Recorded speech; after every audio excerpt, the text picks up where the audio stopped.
पिताश्री, मैं इस प्रकार नहीं जाने दूंगा।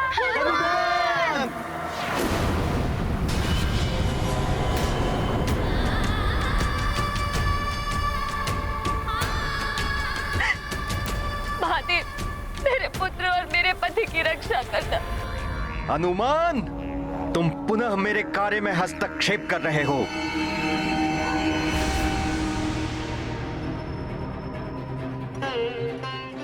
महादेव, हम आपके तीर्थ की यात्रा के लिए निकले थे। यदि मेरे पुत्र और पति को कुछ हो गया तो मैं भी अपने प्राण त्याग दूंगी।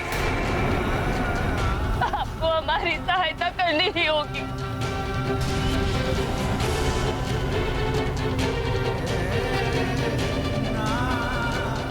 स्वामी,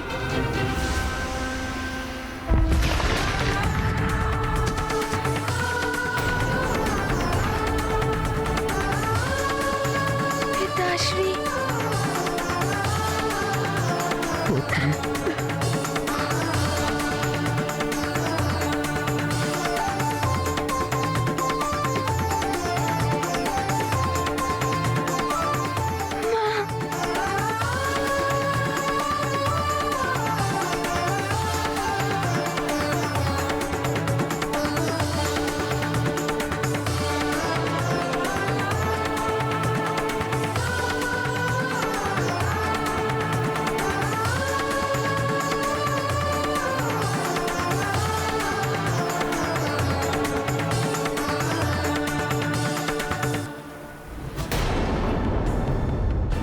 हनुमान, कालदेव, मैंने तो पूर्व ही कहा था कि हनुमान के रहते आप केसरी का कोई अहित नहीं कर सकते।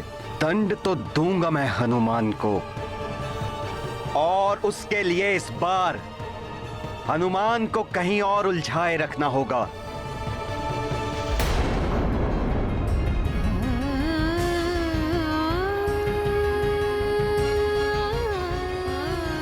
पिताश्री, अब ठीक तो है ना?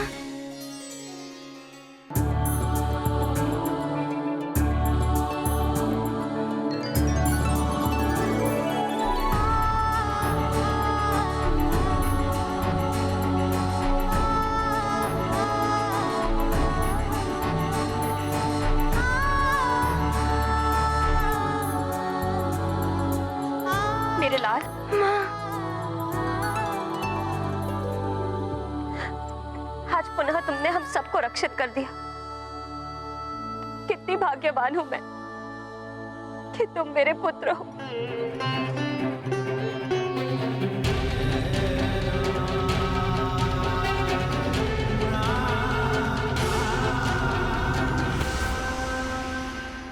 माँ, पुत्र का कर्तव्य होता है अपने माता पिता के कष्ट हरना। इसलिए जो कुछ भी हुआ वो सब आप दोनों के आशीर्वाद के प्रताप से ही हुआ है।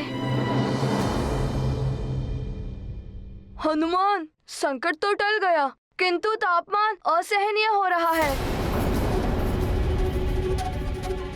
हम जितना शीघ्र यहाँ से निकलेंगे उतना ही अच्छा होगा।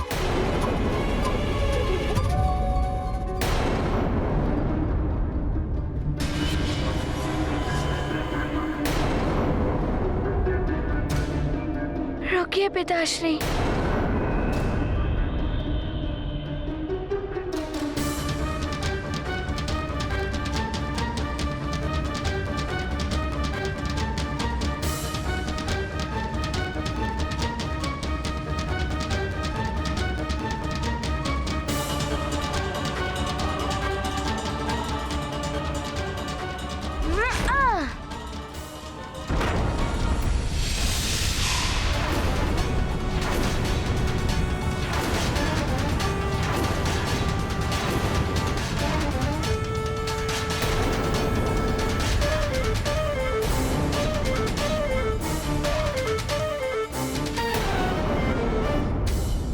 सब वो देखिए, वो चट्टान भी उस रेत में समा गई है।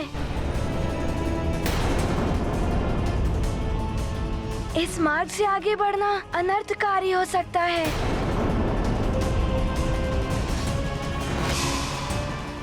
किंतु हनुमान, यहाँ खड़े रहने से भी कोई हल नहीं निकलने वाला। हमें आगे बढ़ना ही होगा। हनुमान, इस क्षेत्र को तुम हमें उड़ाकर पार करवा सकते हो ना? मित्रों, तीर्थ यात्रा पद यात्रा से ही करनी चाहिए, तभी अधिक फलदायी होती है। किंतु फिर हम आगे जाएंगे कैसे?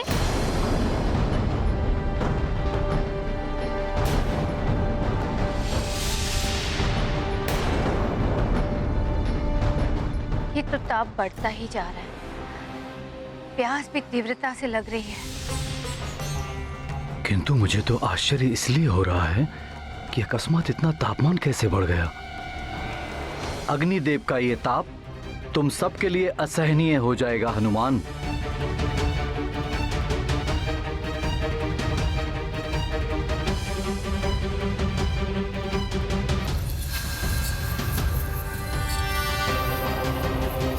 तापमान बढ़ेगा, प्यास बढ़ेगी, और जब सब प्यास से व्याकुल हो उठेंगे, हनुमान को जल के लिए जाना ही होगा।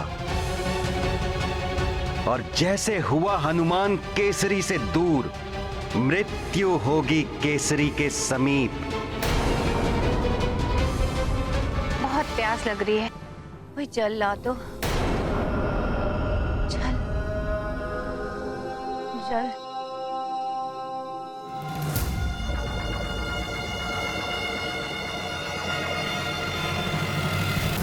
नानी जी, नानी, हाँ उठिए, आंखें खोलिए माँ।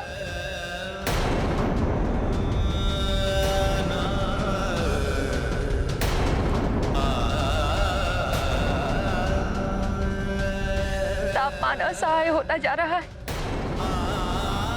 यदि शीघ्र जल न मिला तो न जाने क्या होगा।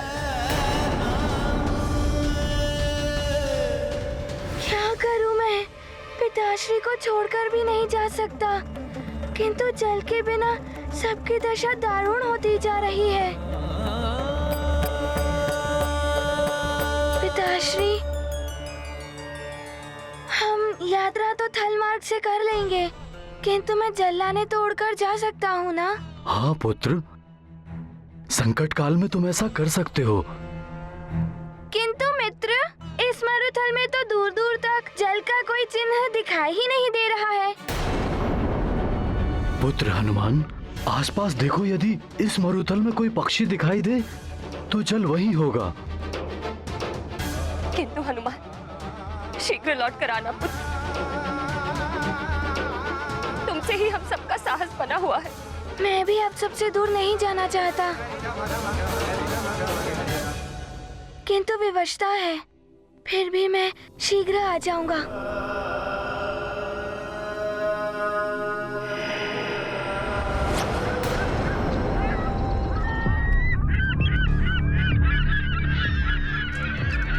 वो देखो, वहाँ पे पक्षी दिखाई दे रहे हैं।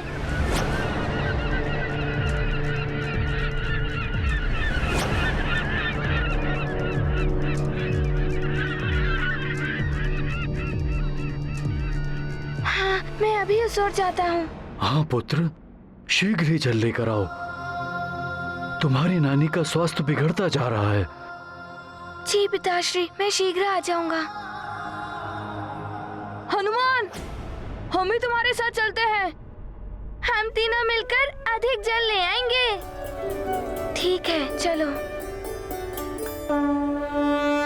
ये गाथा महाबली हनुमत की, रुचिकर लीला राम भगत की। जय जय जय रघुनंदन राम, जय जय जय महाबली हनुमान। जल की खोज करे हनुमान, आज्ञा लेकर भरे उड़ान। सहनशीलता की ये घड़ी, काल रचित तृष्णाय बड़ी। तीरथ व्रत है परम तपस्या, प्यास भूख है धर्म परीक्षा।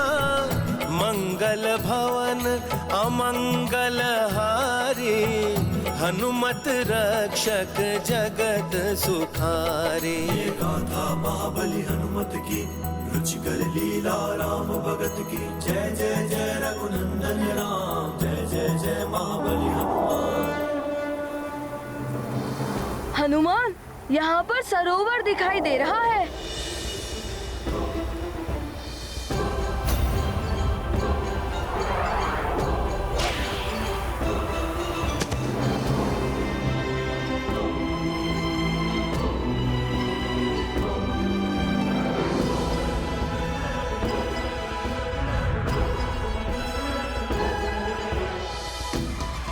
मित्र, थोड़ा जल पी लेते हैं। ठहरो।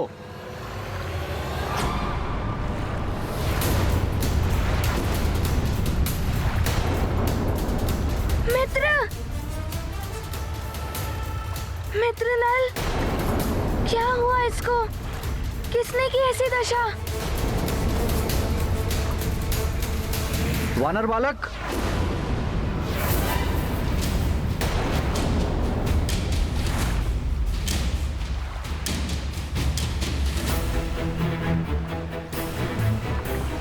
प्रणाम ऋषिवर।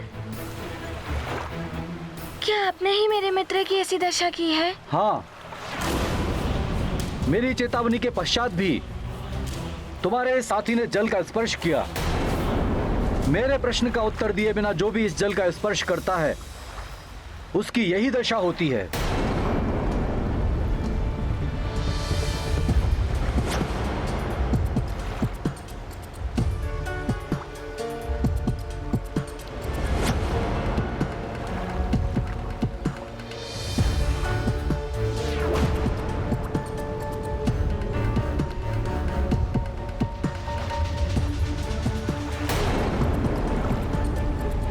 सभी मूर्ति बन गए हैं। बालक, मेरे प्रश्न का उत्तर दिए बिना तुम भी जल लेने की चेष्टा करोगे तो तुम्हारी भी यही दशा होगी।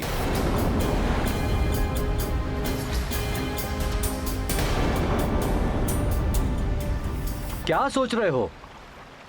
यदि प्रश्न हल करोगे तो तुम्हें तुम्हारा ये मित्र वापस मिल सकता है बालक, अन्यथा रिक्त हाथ ही लौट जाओ। समय अल्प है, नल को भी वापस पाना है, जल भी चाहिए। इनकी बात माननी ही पड़ेगी।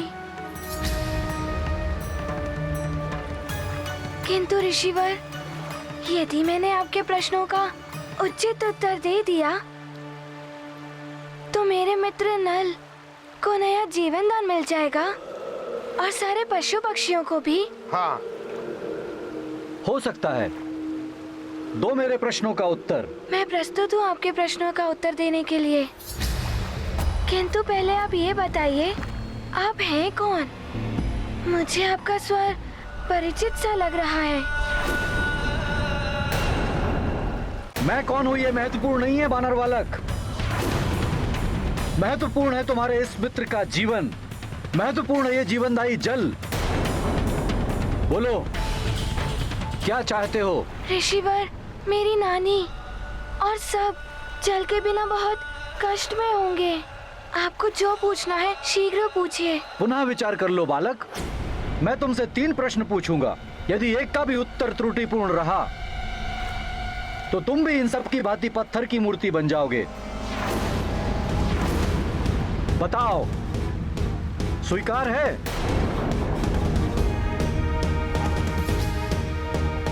मुझे स्वीकार है। 3 प्रश्न। हनुमान, तुम 3 प्रश्न के उत्तर दे दोगे, किंतु मृत्यु के लिए 3 क्षण भी पर्याप्त होते हैं।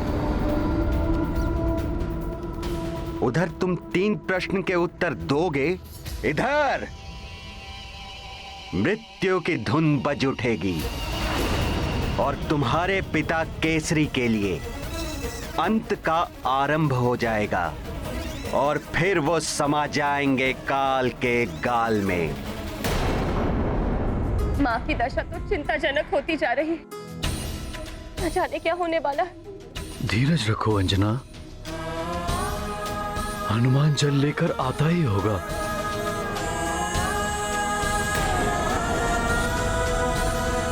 चल चल।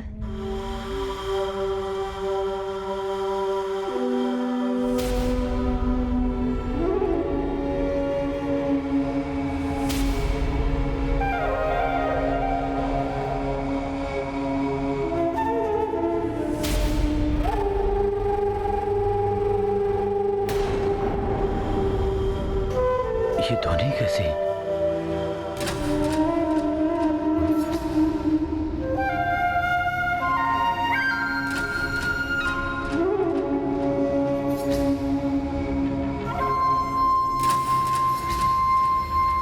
ये मुरली की धुन इस मरुथल में कहां से आ रही है?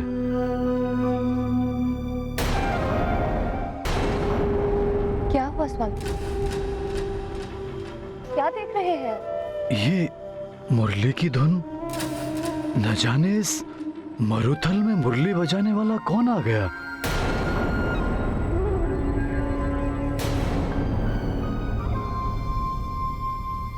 मुझे तो कोई धुन नहीं सुनाई दे रही है। कदाचित आपको भ्रम हुआ है स्वामी। हाँ, मुझे भी सुनाई नहीं दे रही। मुझे तो स्पष्ट सुनाई दे रही है। उस पर्वत की ओर से सुनाई दे रही है मुझे मुरली की धुन। अवश्य उसके पास जल होगा अंजना। तुम माँ का ध्यान रखना, मैं जल लेकर आता हूं। किंतु स्वामी, मुझे माँ के पास ही रहना होगा। सैनिकों, महाराज के पीछे जाओ, उनकी सुरक्षा आवश्यक है। जी महारानी जी। जी महारानी जी।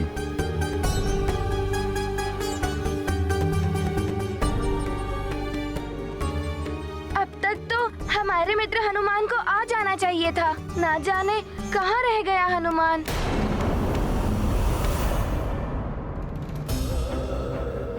मेरा मन कुछ विचलित सा हो रहा है।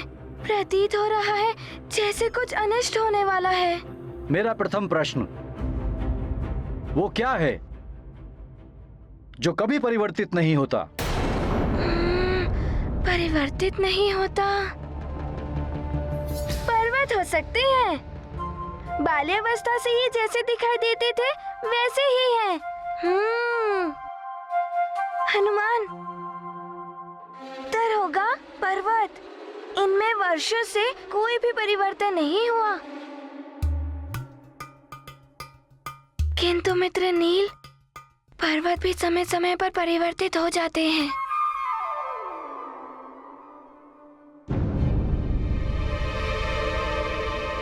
जो अगोचर है, अर्थात दिखाई नहीं देता, किंतु सदा स्थित रहता है, वो है सत्य। सत्य कभी परिवर्तित नहीं होता पुत्र।